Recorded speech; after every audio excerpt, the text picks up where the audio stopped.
Hello students, welcome back to the another study session.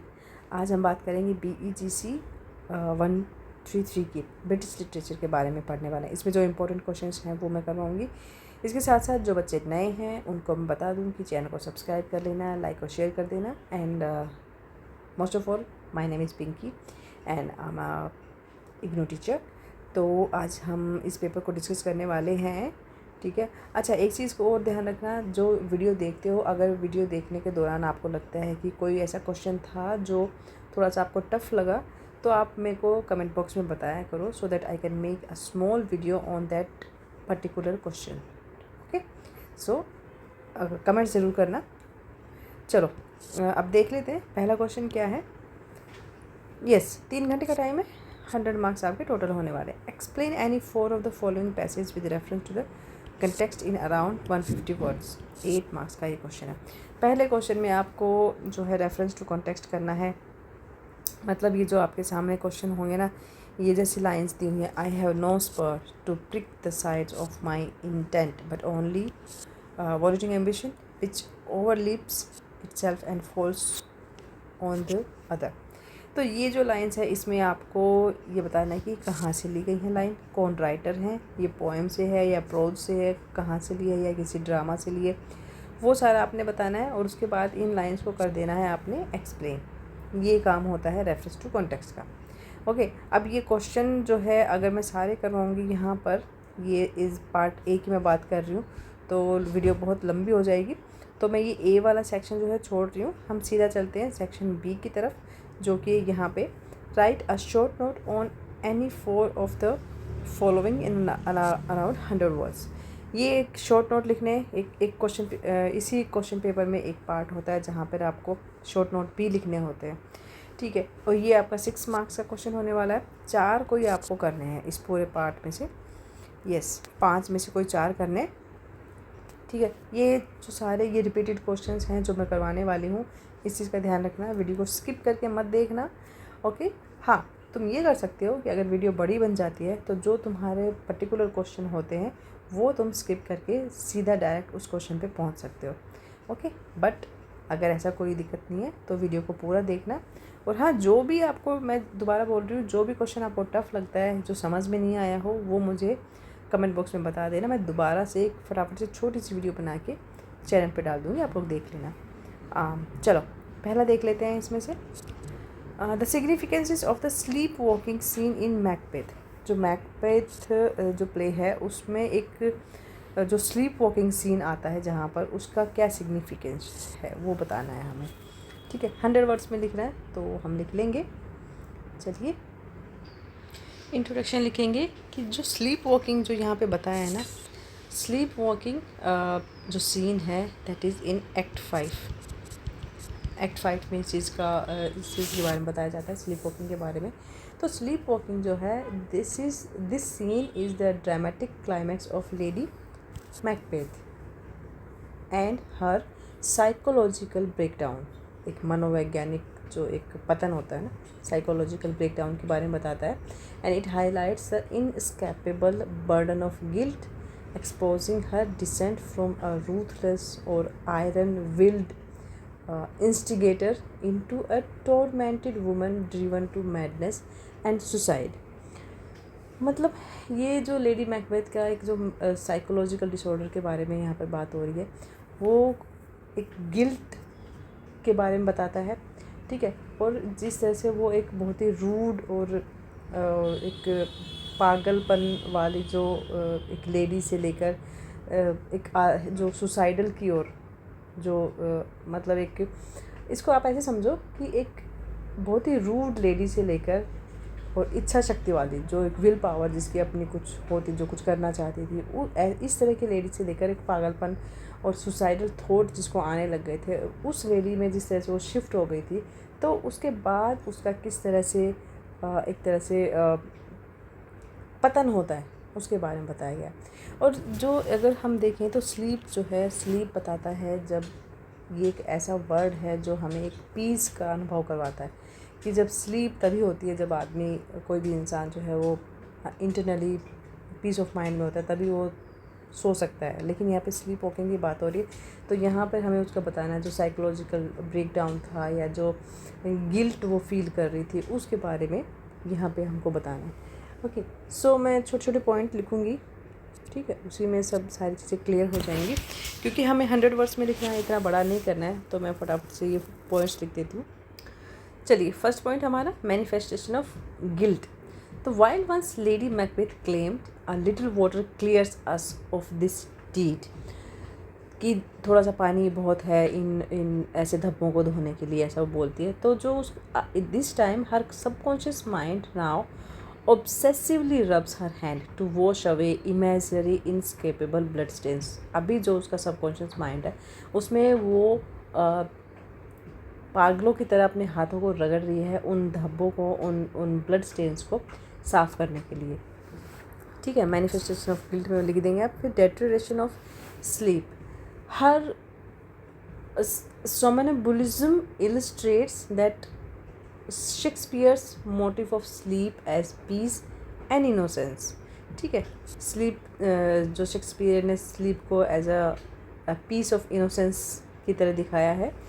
Having corrupted the natural order by assisting in regicide, the Macbeth can sleep like you can say no more, ठीक है, no more sleep. मतलब अगर इसको मैं थोड़ा सा और बताने की कोशिश करूँ को, जो नींद में जो चलने की बारे में जो शेक्सपियर ने बताया है वो स्लीप को एक तरह से शांति और इनोसेंस के एक सिंबल के रूप में दिखाया है।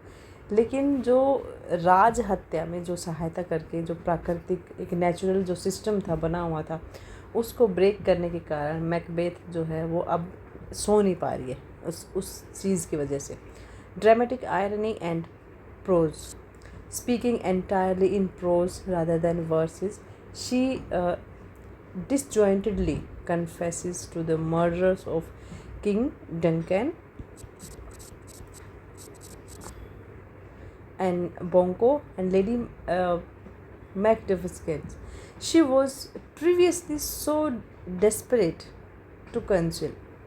Spiritual condemnation, the doctor's declaration that infected mind, or and his observation that she needs more divine than the physician. This thing reflects the play's theme of divine retribution. Okay, तो ये कुछ चीज़ें थी जिनके बारे में आपको स्लीप वॉकिंग के बारे में बताना है, ठीक है। सेकंड क्वेश्चन है Thomas Hardy's clarification of his on novels के बारे में। उनकी जो अपनी नॉवेल्स थी उसका क्लासिफिकेशन बताए थॉमस हार्डी के। तो इस क्वेश्चन को देख लेते हैं। इंट्रोडक्शन लिखेंगे हम जो अपना स्लीप वॉकिंग के बारे में जो क्वेश्चन है। सो स्लीप वॉकिंग के अगर हम बताएं तो एक्ट 5 में ये सीन आता है जहाँ पर ये मैकबेथ जो है she start sleep walking, and this is one of the most important scene in the play because it reveals the psychological consequences of guilt and marks the beginning of Lady Macbeth's downfall. इतना हम introduction में लिख देंगे। Then इसको point wise मैंने सारे लिख दिए हैं। फर्स्ट है रिवील लेडी मैकबेथ्स गिल्ट, ठीक है। उसका जो गिल्ट था, earlier lady Macbeth appeared strong और फियरलेस और encouraging Macbeth to commit murder.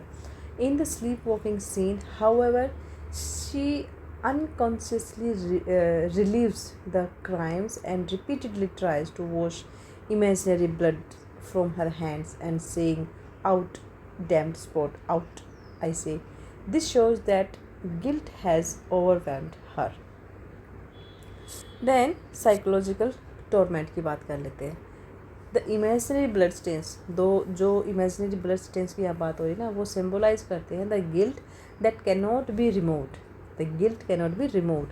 Unlike earlier when she claimed that a little water clears us of this deed, so she now realized that no amount of washing can cleanse her consciousness. Third है control with earlier categorization. Contrast. Sorry, this is contrast. So Lady Macbeth changes from a determined or ambitious woman into a mentally broken figure, ठीक है। This dramatic transformation highlights the destructive effect of unchecked ambition and crime, foreshadows her death.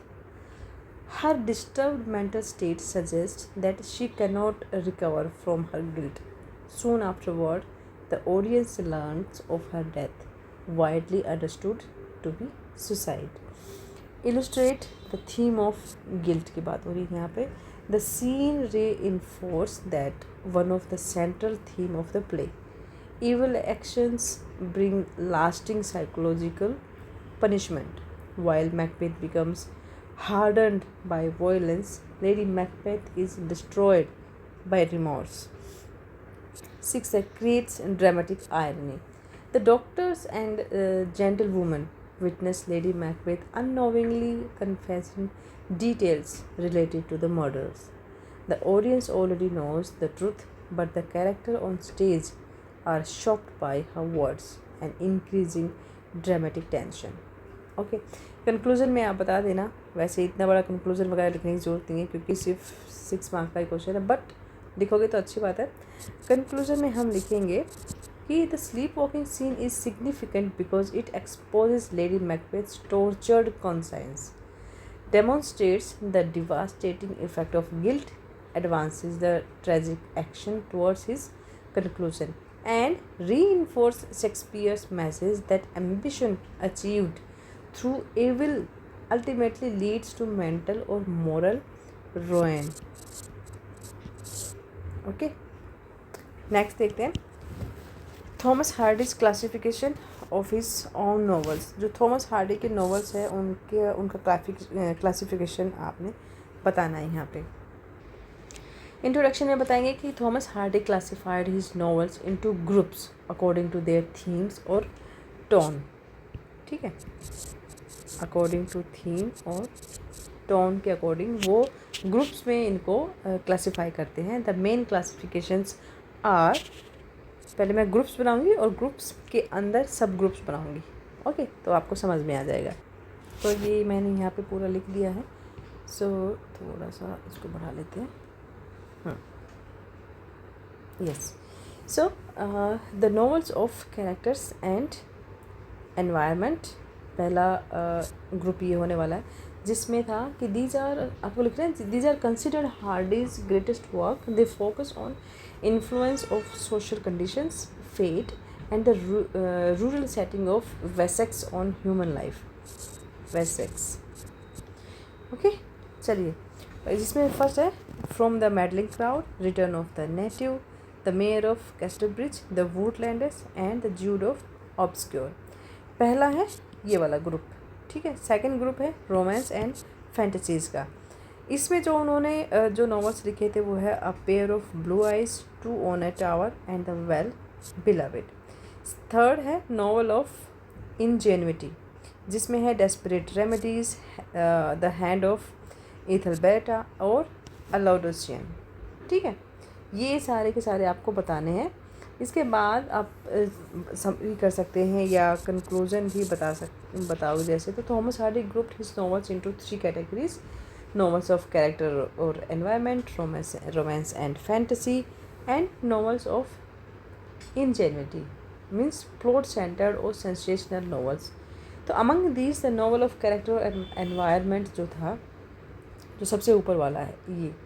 ठीक है, ये जो category थी, these are regarded as Hardy's finest achievements and include his most celebrated works. ठीक है, इस वाले ग्रुप में मानी जाती हैं वो. तो ये क्वेश्चन हो जाएगा आपका. देन हम देख लेते हैं एक और थर्ड क्वेश्चन ही मेरे को ठीक लग रहा है, इसको कर लेते हैं. The character of Gabriel Oak in far from the madding crowd. देखो ये यहाँ पे आ ही गया थॉमस हार्डी का. इंट्रोडक्शन में लिखेंगे कि गैब्रियल ओक, यहाँ पे जिनकी बात हो रही है, grounding hero of Thomas Hardy's novel madding crowd. ठीक है, मेन हीरो है ये उनका. He is as a humble highly skilled shepherd और फार्मर. ठीक है, फार्मर भी है, शेफर्ड भी है. ठीक है, he is represents quite moral integrity, deep loyalty and an unparalleled harmony with the natural world. Okay ये थोड़ा सा इंट्रोडक्शन हो गया गैब्रियल ओक के बारे में. अब हम बात करेंगे फ्रॉम द मैडिंग क्राउड. इनका जो कैरेक्टर स्केच हमें करना है उसकी बात करते हैं.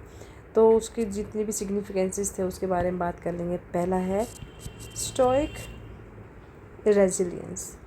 Despite losing his entire life saving early in the novel when his sheep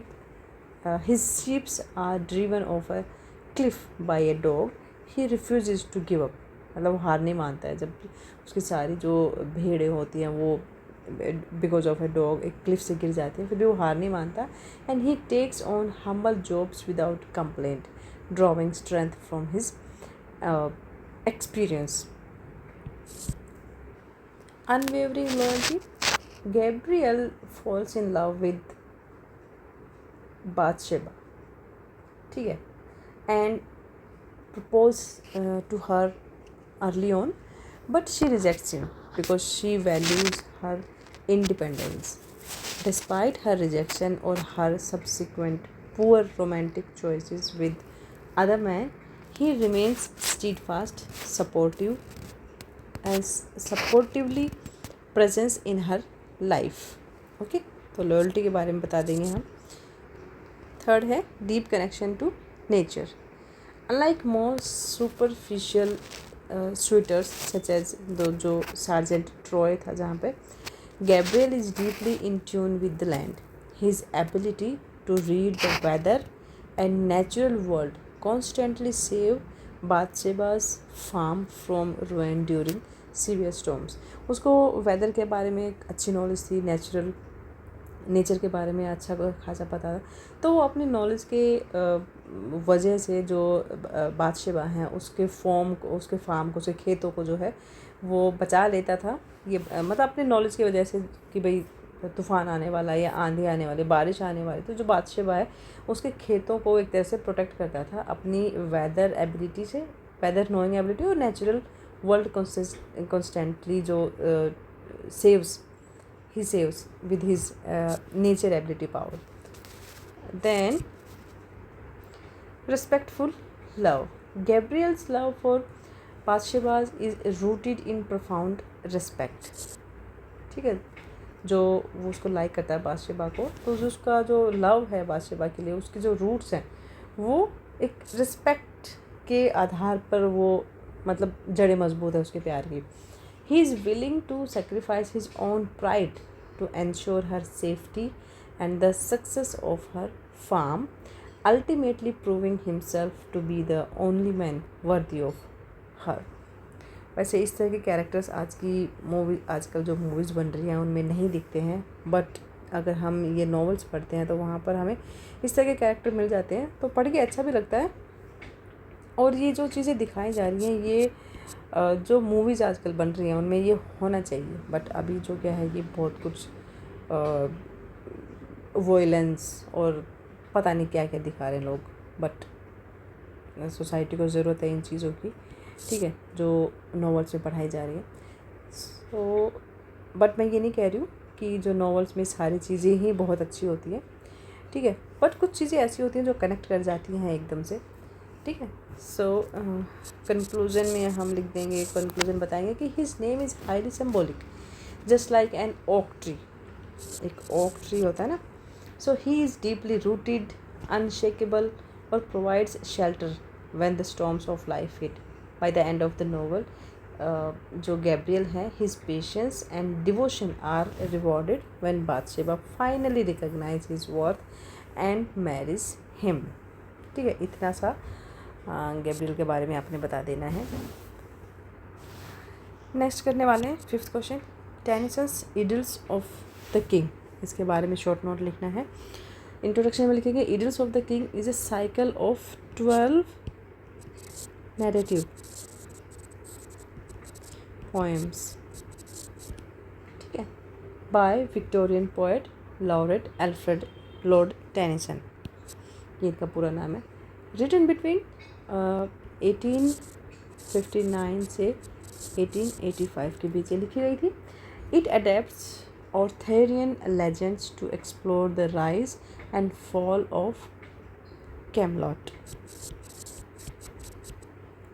the tragic romance of Lancelot and Guinevere, and the ultimate destruction of the kingdom through internal moral decay. Okay, इतना सा हम बता देंगे बस, ज़्यादा कुछ करने की ज़रूरत नहीं है। अब बाकी जो कोर स्ट्रक्चर हैं इनके बारे में बात कर लेते हैं। तो कोर स्ट्रक्चर और मीनिंग की बात कर रहे हैं, ये हमारा हेडिंग हो जाएगा। इसमें फर्स्ट पॉइंट है allegory of civilization. While drawing from Sir Thomas Malory's Le Morte the Author, Tennyson जो है he uses the tales to reflect on the Victorian era's anxieties about the British Empire, morality and the conflict between human weakness और high ideals।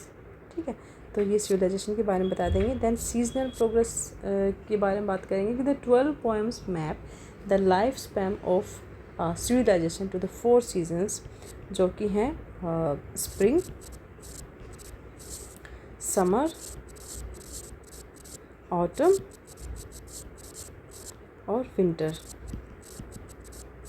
Okay, spring में आप बताएंगे Arthur rise to power and the establishment of Camelot, and the summer में the height of the round table contrasted with Guinevere और Lancelot's betrayal. Autumn में the fading glory, the fruitless quest for the holy grail and societal decay. And winter, Arthur's final battle against his nephew and murder and the dissolution of the kingdom. Okay, literary style की बात कर लेते हैं हम कि इसमें क्या कौन सा लिटरेरी स्टाइल यूज़ किया गया था। So the entire cycle is written in blank verse and is renowned for its melancholic elegiac tone और पाइगनॉट लिरिसिज्म।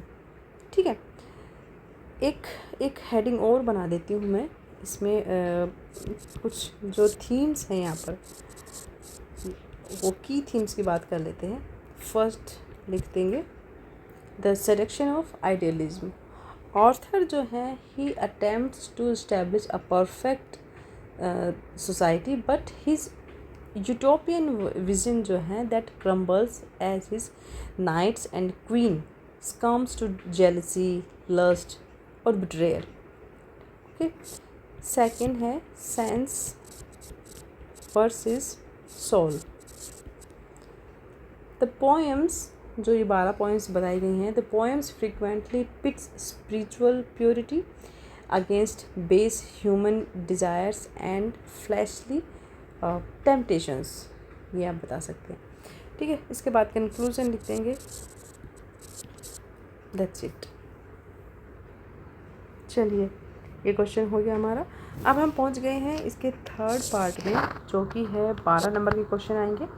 ठीक है, 200 वर्ड्स में आपको ये लिखना है। तो राइट शॉर्ट ऐसे, अभी तक हम शॉर्ट नोट लिखते आए थे, है ना। अभी ऐसे पूछ रहे हैं on any 2 of the following in around 200 words. ठीक है, ये 5 क्वेश्चन है इस सेक्शन में, उसमें से कोई आपने 2 करने हैं। ठीक है, एक बार देख लें कितने सेक्शन हैं। हाँ, सेक्शन तो इसमें 4 हैं, बट हम थर्ड सेक्शन में आ गए। तो इसमें से आपको कोई 2 करने हैं, और मैं वो कोशिश करती हूँ, अगर मैं वीडियो ज़्यादा नहीं बड़ी हुई तो इसी में सारे क्वेश्चन करने की कोशिश करूँगी मैं। सो पहला देख लेते हैं, पहला ही कर लेते हैं। Explain how nature plays a major role in the novel far from the madding crowd. Madding crowd से ये तीसरा क्वेश्चन आ गया इस क्वेश्चन पेपर में, है। तो मैडिंग क्राउड को तुम अच्छे से पढ़ के जाना, उसमें ना कहीं से कुछ भी पूछ लेंगे, कोई कैरेक्टर स्केच पूछ लेंगे किसी का। अब ये नेचर के बारे में पूछ लिया, फिर गैब्रियल के बारे में बात कर ली थी यहाँ पर, तो ये कुछ भी पूछ सकते हैं आपसे। तो इसलिए जो भी नॉवल पढ़ के जा रहे हैं, जो भी आपका क्वेश्चन पेपर है, एग्ज़ाम है, उसको थोड़ा सा फर्दर स्टडी करके जाना। Got it? चलो इसका आंसर देख लेते हैं। In far from madding crowd, nature is not merely a scenic background. मतलब एक सीनरी की तरह नहीं दिखाया इसमें नेचर को, कि एक ब्यूटीफुल सीनरी जैसे दिखा दिया कि उसमें पेड़ हैं, पौधे हैं, फूल हैं, उस तरह से नहीं दिखाया है। But an active driving force की तरह दिखाया है इसको। और ये जो यहाँ पे जो बात हो रही है नेचर की, that dictates the characters fates, ठीक है, कैरेक्टर्स फेट्स हो गए, mirrors their emotional states and test their resilience. Ultimately, the landscapes जितने इसमें दिखाए हैं landscapes acts as a profound moral compass, distinguishing characters who respect its rhythms from those who don't. Okay. Then जो जितने भी अब हमें जो बात करनी है नेचर के बारे में, अब मेजर रोल क्यों था, क्या था, तो उसके बारे में कुछ हेडिंग्स बना देते हैं यहाँ पर। चलिए पहली हेडिंग बनाएंगे, the landscapes of mirror for character. तो नेचर रिफ्लेक्ट्स द टेम्परामेंट्स और moral standings of the primary characters, जो हैं गैब्रियल ऑक और सार्जेंट ट्रॉय। तो गैब्रियल ऑक के बारे में बताएंगे कि he was deeply aligned with nature, his very name evokes the steady strength और endurance of an oak tree। मतलब उसका नाम ही बताता है कि जो एक ओक ट्री भी है, ठीक है, वो काफ़ी मजबूत और उसकी जो रूट्स होती है वो डीप होती हैं। तो उसी तरह का ये कैरेक्टर भी बताया गया है और उस कैरेक्टर का नेचर बताया गया है। His harmony with the environment allows him to anticipate weather shifts and thrive. That's it about Gabriel. दूसरा कैरेक्टर है सार्जेंट ट्रॉय के बारे में। His flashy nature or artificiality are contrasted with the earth. His gold pocket watch engraved with the motto जिसमें होता है कि love yields to circumstances. These lines highlights his disconnect from the enduring law of nature. ठीक है, artificiality में ज़्यादा रहता था, नेचर से दूर था, relying instead of material glamour और impulse। ये थे sergeant Troy. Then Bathsheba Everdene, this novel's heroine, ये इस नॉवल की हीरोइन है, frequently grapples with the landscape, using it as a site of labour that shapes her growth from an impulsive young woman into a capable grounded leader. ठीक है, चलिए second point बनाते हैं हम, nature as an indifferent and destructive force. Hardy portrays nature as an inexorable power that cares nothing but human desires और economic status. ठीक है, इसमें फर्स्ट पॉइंट बनाएंगे हम, कैटास्ट्रोफ्स एज टर्निंग पॉइंट्स। कैसे है, जो मेजर प्लॉट हैं, that twists are triggered by natural disasters, the loss of Gabriel's entire flock of sheep in an instant force him into poverty. वो याद है ना, जब उसकी काफ़ी सारी शीप जो होती है वो क्लिफ से गिर जाती हैं। वाइल द मासिव और violent storm late in the novel destroys the arrogant Troy's festivities and tests the labour's resolve.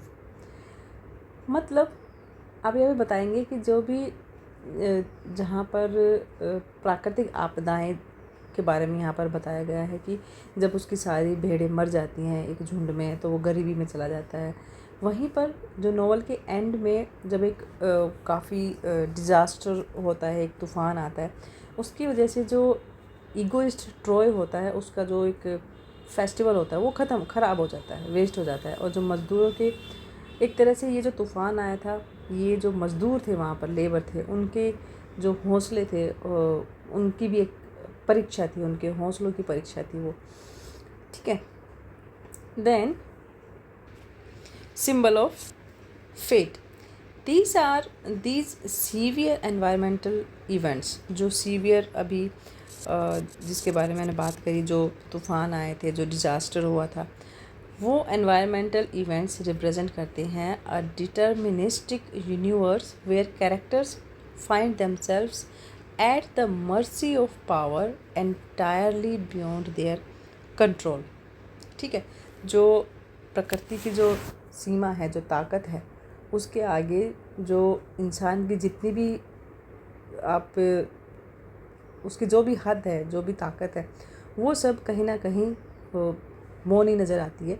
तो ये जितनी भी पर्यावरणीय जो घटनाएं हुई थी, ये सारा यूनिवर्सल एक यूनिवर्स जो है उसको रिप्रेजेंट करता है। और यहाँ पर कैरेक्टर्स जो हैं वो अपने आप को अपने कंट्रोल से बाहर फील करते हुए जो प्राकृतिक शक्तियाँ हैं, जो ब्रह्मांडीय शक्तियाँ हैं, उनकी एक तरह से दया पर रहने को मजबूर फील करते हैं।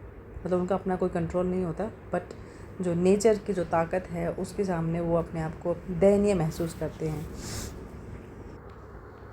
फिर है हमारा third point, agricultural cycles and human livelihood. The structure of the novel and the lives of the characters are governed by the passage of season.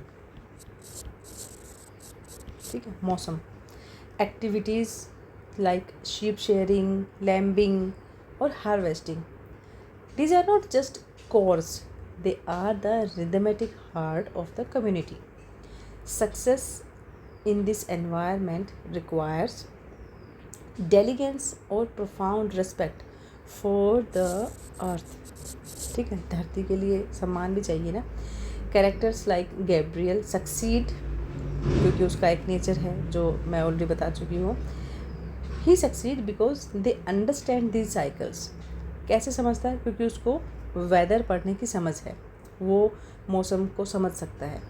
ठीक है, that's why he succeed, whereas others suffer by trying to manipulate और ignore the realities of pastoral life. और उसके अलावा जो other characters हैं वो इन ये जो साइकिल्स हैं, जो ये सीजनल साइकिल है, ठीक है, उसको इग्नोर करते हैं और उसको मैनिपुलेट करने की कोशिश करते हैं, और जिसकी वजह से उनको जो रियलिटी है, जो नेचर का जो भीषण एक रूप है, वो देखना पड़ता है उनको। देन फोर्थ है an irony of the title. ये जो नॉवल का टाइटल है that stems from 18th century poem, Thomas Gray की पोएम है the elegy written in a country churchyard. इसके बारे में भी आप लोग पढ़ोगे आगे। That idealized the countryside as a peaceful century untouched by urban strife. ठीक है, Hardy uses this ironically. Weatherbury is far from the madding crowd of the city, but it is not a place of idyllic calm. Instead, it's a demanding landscape of harsh physical labor. ठीक है, physical labor, sudden tragedies, जो आपदाएँ आई, प्राकृतिक आपदाएँ, and intense human passion that mirror the unpredictable forces of the natural world. Okay, तो irony of the title की बात कर देंगे, उसके बाद कंक्लूजन लिख के हम अपना क्वेश्चन कंप्लीट करेंगे। यहाँ पर सेकंड क्वेश्चन करेंगे, जो कि सेकंड ही है। अच्छा, इस क्वेश्चन को करने से पहले मैं तुमसे एक क्वेश्चन करना चाहती हूँ। ये जो क्वेश्चन है, explain how nature plays a major role in novel. यहाँ पे तो नॉवल की बात हो रही है, बट तुम लोग क्या समझते हो कि नेचर कैसे एक मेजर रोल प्ले करती है हमारी लाइफ में, हम सब की लाइफ में? तो उसके लिए कमेंट करना, और कमेंट में मुझे बताना तुम लोग क्या क्या सोचते हो, क्या क्या तुम्हारे ओपिनियन है। ठीक है, ये करना, ओके, कमेंट करना इस टॉपिक पर कि how nature plays a major role in our life. Okay, चलो सेकंड क्वेश्चन करते हैं। Discuss the significance of the title of the play arms and the man by George Bernard Shaw. जो George Bernard Shaw का जो play है arm and the man, ये इसके significances बताने हैं इस टाइटल के। ठीक है, विशेषताएं बतानी है बेसिकली। चलिए इंट्रोडक्शन में बताएंगे कि the title of George Bernard Shaw plays, जो कि यहाँ पर है arm and the man, is an ironic reference, ठीक है, to the opening line of Virgil's ancient Roman epic. ठीक है, जो कि है आर्मा परमेक्केना। ठीक है, इसका मतलब है of arms and the man I sing. ये याद रह जाए तो लिख देना, नहीं ये रहे तो मत लिखना। While Virgil's epic glorifies warfare and heroic feats of warriors, मतलब जहाँ पर वर्जिल जो हैं वो युद्ध को एक तरह से ग्लोरीफाई करते हैं about heroic feats of warriors. Shaw जो हमारे जो यहाँ पे राइटर हैं, he uses the phrase to subvert these very ideas, वो इन आइडियाज़ को बिल्कुल ही उलट देते हैं, बिल्कुल ही अपोजिट बताते हैं इन आइडियाज़ को। ठीक है, सो अब यहाँ पे तो हमारी बात हो गई थोड़ा सा इंट्रोडक्शन की। अब ये हमें सिग्निफिकेंसेस भी बताने हैं यहाँ पर। ओके, तो the title significances lies in this pointed irony which unfold the several levels. तो कुछ लेवल्स की हम बात कर लेते हैं, जो कि इन लेवल्स के अंदर हम इस सिग्निफिकेंसेस को डिस्क्राइब करेंगे। तो उसी के अंडर फर्स्ट पॉइंट लिखेंगे। चलिए, लेवल्स में फर्स्ट है debunking romantic warfare. The arms, जो यहाँ पर आर्म्स की बात हो रही है, द आर्म्स मतलब वेपन्स और military battles represents the romanticised glorious image of war that the characters initially believe in. ठीक है, वॉरियर्स एक तरह से वॉरियर्स के साथ इसको एक रोमांटिसाइज किया गया है यहाँ पर। But Shaw uses the play to expose the brutal chaotic और decidedly unheroic reality of actual warfare। ये आर्म्स की बात हो रही है। ओके, चलिए सेकंड है the reality of the man. ये जो द मैन आ रहा है ना यहाँ पे, इसकी क्या रियलिटी यहाँ पर बताने की कोशिश कर रहे हैं वो, कि the man in this title refers to the soldiers. ये जो मैन है ना, ये सोल्जर्स हैं, instead of a fearless idealized hero.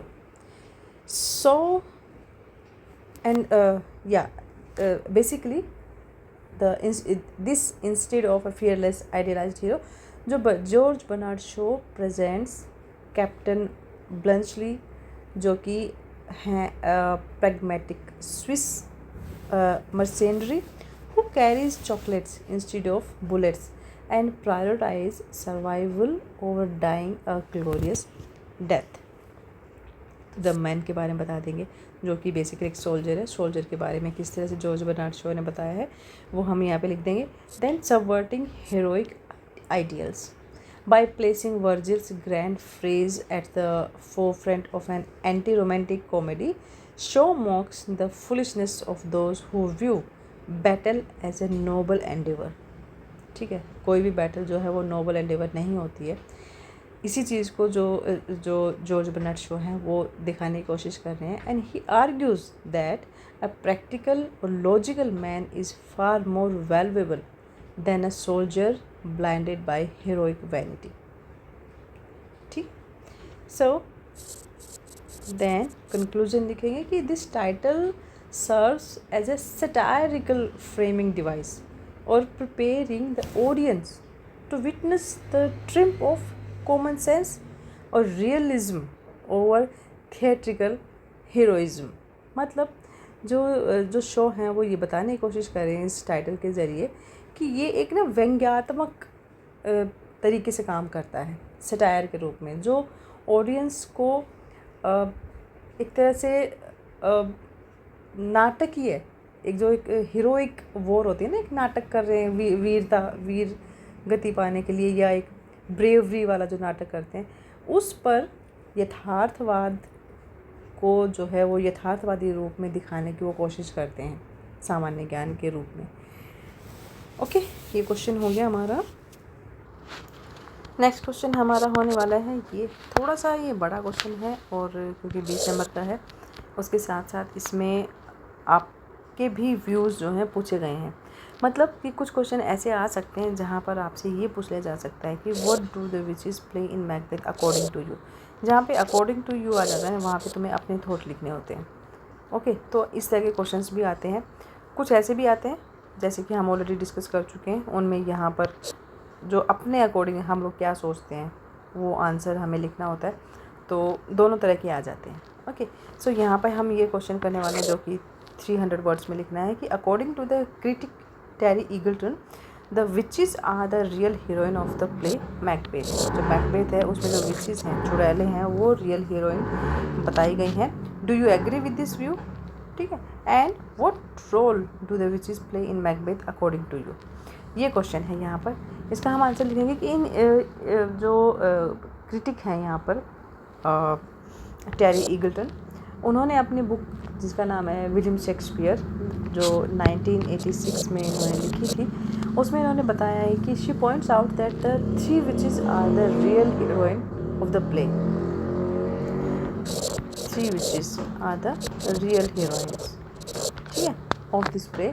He argues that they represent a positive force of resistance against a corrupt, patriarchal or violence obsessed Scottish society, serving to expose the hierarchical social order as deeply hypocritical। ठीक है, वही बात आ जाती है जो पितृसत्तात्मक समाज को उसके अगेंस्ट जाती हैं ये। ठीक है, तो इसीलिए इनको रियल हीरोइन के रूप में यहाँ पर दिखाया है। अब बात करते हैं कि do you agree with the poem, sorry view. तो यहाँ पर हम लिखेंगे हेडिंग सी, हेडिंग देंगे हम do I agree with Terry Eagleton's views. So Eagleton's का जो पर्सपेक्टिव है दैट इज़ ब्रिलियंट और provided a radical anti-establishment reading of the text by refusing to engage in petty, ठीक है, bloody tribalism or military honors. The Witches stands as a separate sisterly community on his shadowy borderlands. However, calling them the heroine, ठीक है, ये यहाँ पे हम heroine की बात कर रहे हैं कि calling them heroine stretches the traditional definition of the term. While their cryptic statements do strip away the pious deceptions of Macbeth's world, their actions also act as a catalyst for catastrophic destruction. Rather than traditional heroines, they operate more as agents of chaos or a manifestation of the subconscious.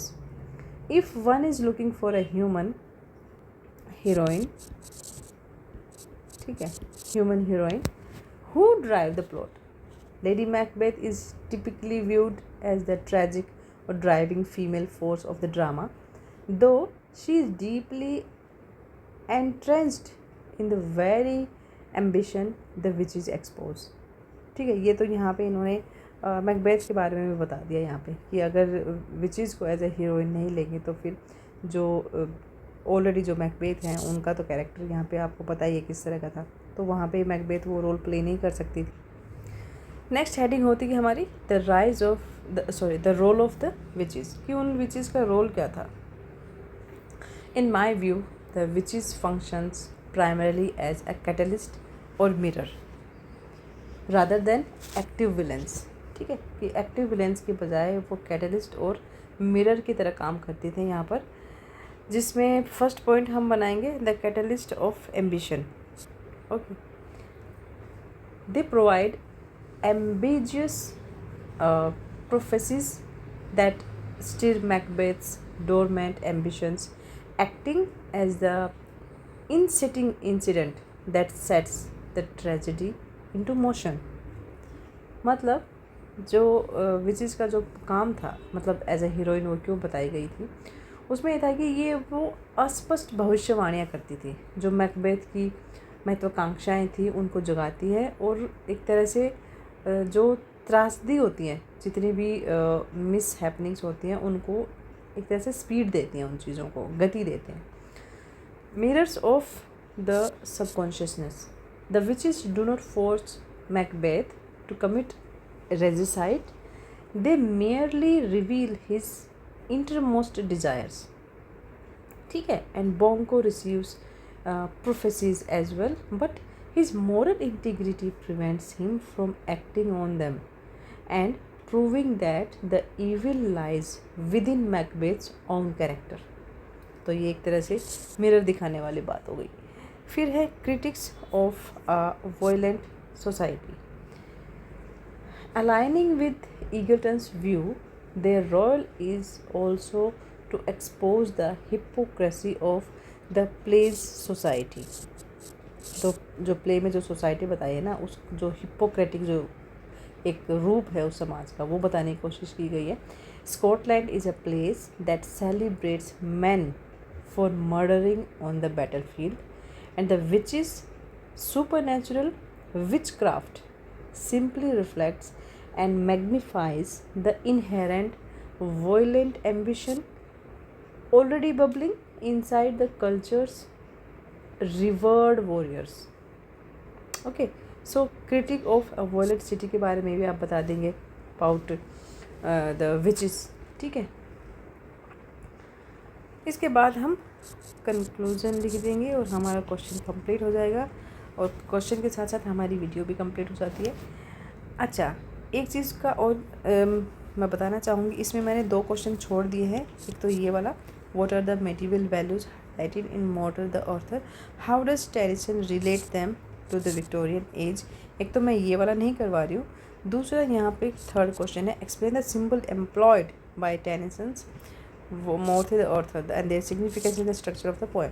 अगर आपको चाहते हो कि मैं ये 2 question भी solve करूं तो मुझे बता देना, I will make a short video, ठीक है। इसके साथ साथ जो भी आपको पूरी वीडियो में जो क्वेश्चन बहुत टफ लगा हो, डिफ़िकल्ट लगा हो, तो वो आप मुझे कमेंट बॉक्स में बता देना। मैं दोबारा से कोशिश करूँगी, क्योंकि अभी टाइम है जिस दिन तुम्हारा पेपर होना है मंडे का, तो इन बिटवीन मैं ट्राई करूँगी इस क्वेश्चन को ईजी वे में बताने की। ओके, चलो मिलते हैं नेक्स्ट वीडियो में। Take care.